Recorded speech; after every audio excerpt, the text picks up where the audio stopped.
तो बच्चों आज के लेक्चर में हम केमिकल बॉन्डिंग एंड स्ट्रक्चर में हम आबंध प्राचल जिसे हम बॉन्ड पैरामीटर्स बोलते हैं, यहाँ पर दो तीन कंसेप्ट होते हैं बॉन्ड पैरामीटर्स आबंध प्राचल के अंदर। पहला है आबंध लंबाई, आपका आबंध कोण और आबंध एंथैल्पी। तो आज हम कुछ कंसेप्ट्स के बारे में डिस्कस करेंगे। तो पहला है आबंध लंबाई। तो आबंध लंबाई क्या होता है? बॉन्ड लेंथ किसे कहते हैं? जैसे बच्चों HCl लिया तो इनके बीच में हाइड्रोजन के परमाणु और क्लोरीन के परमाणु के बीच में जो लंबाई है, उन दोनों परमाणुओं के बीच में सहसंयोजी आबंध बनने के बाद उसे हम आबंध लंबाई कहते हैं। जैसे मान लीजिए कि यहां पर अगर यह हाइड्रोजन है और यह क्लोरीन है, इन दोनों के कोवैलेंट बॉन्ड से सहसंयोजन आबंध से यहां एक नए यौगिक का निर्माण होता है, और जब उस नए यौगिक के निर्माण करने के बाद हम उन दोनों के बीच का बॉन्ड लेंथ, जिसे हम आबंध लंबाई भी कहते हैं, को मेजर किया जाता है। तो यहां पे हमने कहा कि R equal to RA plus RB, जहां पर यह दो डिफरेंट सहसंयोजी त्रिज्याएं हैं, मतलब इन दोनों के बीच का जो बॉन्ड है वह कोवैलेंट बॉन्ड या सहसंयोजन बॉन्ड है। इसके बाद अब हम देखेंगे कि क्लोरीन, एक क्लोरीन का परमाणु दूसरे क्लोरीन के परमाणु से मिलकर Cl2 बनाता है। यह सहसंयोजन आबंध के कोवैलेंट बॉन्ड के कारण होता है। तो यहां आप देख लीजिए कि अगर यह दो क्लोरीन का परमाणु एक दूसरे से संयोग करके Cl2 का निर्माण करता है, और यहां पर एक दूसरा Cl2 साथ में है।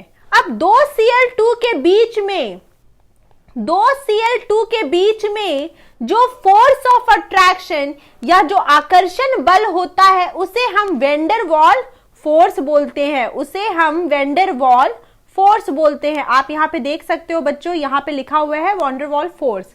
तो इन दोनों के बीच का जो डिस्टेंस है उसे हम वेंडर वॉल रेडियस बोलेंगे।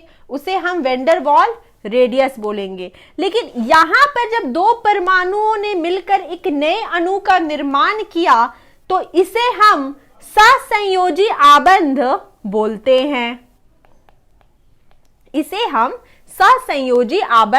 बोलते हैं, तो यहां पर हमें क्या चीज समझ में आती है कि जो हमारा कोवैलेंट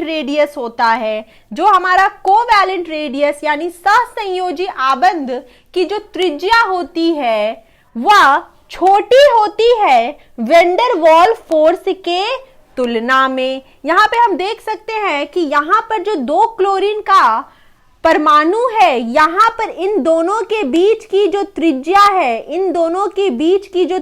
है 99 पिकोमीटर दिया गया है, जबकि दो क्लोरीन के बीच की त्रिज्या, दो क्लोरीन अणु के बीच की वेंडर वॉल फोर्स यहां पर 180 पिकोमीटर दिया गया है। तो इससे बात हमें यह समझ में आती है कि हमारा कोवैलेंट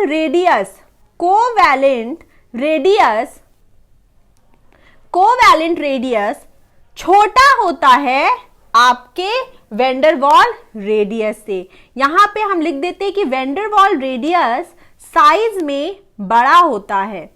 यहां पर वेंडर वॉल रेडियस, इसे हम लिख सकते हैं सहसंयोजी त्रिज्या आकार में या छोटी होती है आपके वेंडर वॉल रेडियस के तुलना में। तो यह बात हमें समझ में आती है। अब हम आगे देखते हैं कि कैसे, अब यहां पर ये सेम चीज यहां पे दी गई है कि यहां पर यह क्लोरीन है और यहां पर यह क्लोरीन।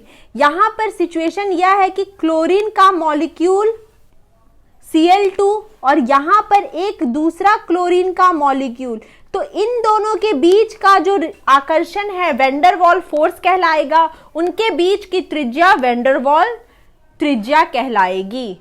अब हम आबंध लंबाई के बारे में बात करते हैं। यहाँ पर single bond 154 metre, double bond 133 और ट्रिपल बॉन्ड 120 मीटर है। इससे बात यह समझ में आती है कि जो आपका जो सिंगल बॉन्ड